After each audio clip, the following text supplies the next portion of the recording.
नमस्कार, आप देख रहे हैं अटल टीवी। उत्तर प्रदेश में शिक्षा व्यवस्था की हालत किसी से भी छुपी नहीं है। ना तो शिक्षकों की स्थिति संतोषजनक है, ना ही शिक्षा मित्रों की और बच्चों की शिक्षा व्यवस्था तो प्रभावित हो रही है। इसी कड़ी में मदरसा आधुनिकीकरण के शिक्षक भी अपनी जिम्मेदारियों को निभाते हुए कोई कमी नहीं छोड़ रहे हैं। वे नियमित रूप से विद्यालय जाकर बच्चों को शिक्षा दे रहे हैं, फिर भी सरकार की ओर से अब तक कोई ठोस कदम इनके हित में नहीं उठाया गया।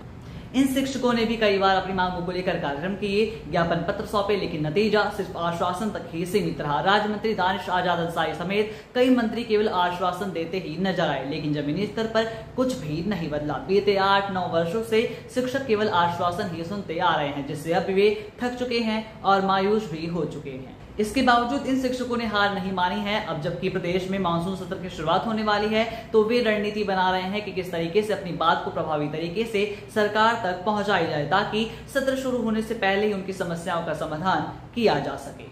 इसलिए इस विषय पर और आगामी रणनीतियों को लेकर हमारी संवाददाता मधुलिका ने प्रदेश अध्यक्ष अशरफ अली से खास बातचीत की है। उन्होंने क्या बातचीत की, आगे की रणनीतियों पर अशरफ अली ने क्या कुछ कहा है, आप भी सुनिए। अशरफ अली जी, आपका हमारे चैनल अटल टीवी पे बहुत बहुत स्वागत है।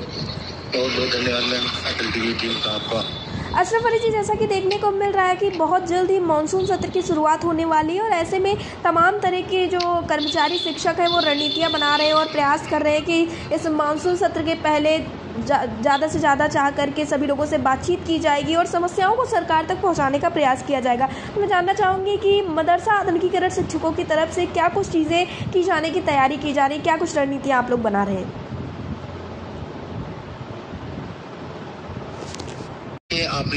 आप अटल टीवी टीम हमारा बराबर साथ देती है और हम भी बराबर मदरसा आधुनिक शिक्षकों के लिए संघर्ष कर रहे हैं। 8 साल और 9 साल होने को है जी। 8 साल तो हो चुके, 9 साल चल रहा है। हम लोगों ने बराबर जो है वो कई मानसून सत्र इसमें गुजरे और कई नेताओं से मिले। विधानसभा में भी चर्चाएं हुई, विधान परिषद में भी चर्चाएं हुई, लोकसभा में हुआ, राज्यसभा में हुआ, मगर मदरसा आधुनिकीकरण शिक्षकों की सरकार, भारतीय जनता पार्टी की सरकार सिरे से खारिज कर दे रही है, वो चाहे केंद्र सरकार हो चाहे राज्य सरकार हो।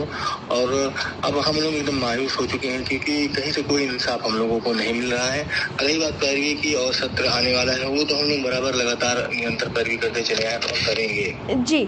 अशरफ अली जी, जैसा कि दानिश आजाद अंसारी से लगातार आप लोगों की मुलाकात होती आई और उनका पूरी तरह से आश्वासन था कि समस्याओं का हल जरूर होगा, तो क्या इस बीच में आपकी उनसे कोई मुलाकात हुई है?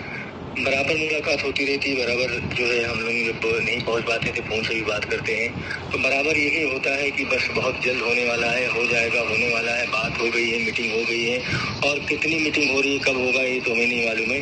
हाँ, एक बात जरूर माननीय दानिश आजाद अंसारी साहब के हाथ में होता हो तो जरूर कर देते, मगर माननीय मुख्यमंत्री जी के हाथ में ये सब है, इसलिए ये सब समस्याएं हल नहीं हो रही है।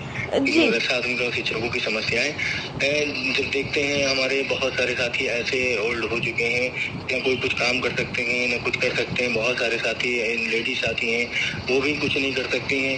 और शिक्षक होकर के कौन काम करे, फिर भी लोग ट्यूशन पढ़ाते हैं और अलग अलग काम करते हैं। मगर अब बहुत हो गया, बहुत अन्याय हो गया, बहुत अति हो गई और इसका खामियाजा आने वाली इलेक्शन में सरकारें भुगतेंगी जी। अशरफ अली जी, जैसा कि आपने बताया कि इलेक्शन में तो सरकार को इसका खामियाजा भुगतना ही, लेकिन इसके साथ एक चीज और देखिए, हम वोट की बात नहीं कर रहे हैं। मैं ईश्वर भगवान अल्लाह की तरफ से मैं वाकई में कह रहा हूँ, जिस तरीके से हमारे शिक्षक रोए हैं, उसी तरह का सरकार आगे चल के रोएगी जी। अशरफ अली जी, एक चीज़ और देखने को मिली, आपको भी इस बारे में अवगत होगा कि विद्यालयों को विलय करने की और उनको बंद करने की बात कही गई थी, जिसके बाद से देखने को मिला कि शिक्षकों के बीच में बेहद ही नाराजगी देखने को मिली, क्योंकि ये अब तक कहा गया कि अब तक जितनी भी सरकारें आई, हर सरकार में विद्यालयों को खोला गया है, ना कि बंद किया गया है। और अगर विद्यालयों का विलय होगा तो इससे कहीं ना कहीं शिक्षकों की जो नौकरी है उस पर खतरा मंडराएगा, जबकि इस सरकार का यही वादा था कि शिक्षा का स्तर बढ़ाया जाएगा। लेकिन देखने को मिला, फिर वो मदरसे हो या फिर विद्यालय हो, सरकार लगातार उनको बंद करने की या विलय करने की यही सारी चीजें कर रही। तो इस पर आपका क्या कहना है?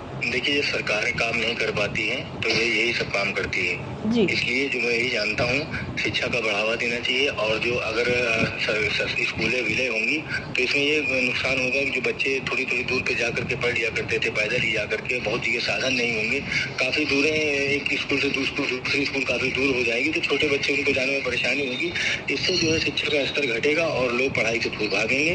और माननीय मोदी जी का भी कहना है, शिक्षा के बारे में, मगर कुछ नहीं मानी मोदी जी शिक्षा कहीं कुछ नहीं, सब खत्म हो रहा है। इतने सारे 22,000-25,000 टीचर जो हम लोग परेशान हैं, मजबूरी में आकर के कोई दूसरा काम कर रहे हैं हम लोग। और आगे चल के सरकार जो भी है, सरकारें जो सबकी जो आह लूट रही है, इनसे इनका नुकसान होगा जी। बहुत बुरी चीज होती है जी अशरफ अली जी, मैं आपसे जानना चाहूँगी, जैसा कि आप प्रदेश अध्यक्ष है संगठन के, तो आपसे तमाम उम्मीदें मदरसा शिक्षक लगाए रहते हैं, तो उनका क्या कुछ कहना होता है इन सारी चीज़ों को लेकर? वो जब भी करते हैं तो बात करते करते भावुक हो जाते हैं, कोई रोने लगता है, कोई क्या करने लगता है। इसको देखते हुए हम भी बहुत उदास हो जाते हैं। हम भी एक इंसान है, हम भी जो है हमको भी इतने सालों से पैसा नहीं मिला और जो है अपने बीवी बच्चों का पालन पोषण करना पड़ता है, हमको भी कुछ करना पड़ता है। यहाँ तक कि जब बहुत ज्यादा समय दिया करते थे, थोड़ा कम समय हो गया जो है, क्योंकि सरकारें पैसा दे नहीं, क्या करें हम लोग जी, कहाँ से अपना घर चलाएं, तो कुछ ना कुछ तो करना ही पड़ेगा जी। तो अशरफ अली जी, आप अपने साथियों को क्या कुछ कहना चाहेंगे, किस तरह से आप उनका मनोबल बढ़ाना चाहेंगे? देखिए, सरकारें आती जाती रहती हैं, सरकार आएंगी जाएंगी, एक सरकार आई एक सरकार गई, और जो है भगवान अल्लाह ईश्वर पे सब लोग भरोसा रखें। आगे चल के आने वाला दिन जो भी होगा वो सुखमय होगा। बस ये है, इस वक्त विपदा बहुत है, मुसीबतें बहुत सबके ऊपर, यही चाहते हैं धीरज रखिए और अपने जो स्कूल से आने के बाद में अपना काम सभी लोग जरूर करें। जी अशरफ अली जी, एयरटेल टीवी से जुड़ने के लिए धन्यवाद। धन्यवाद।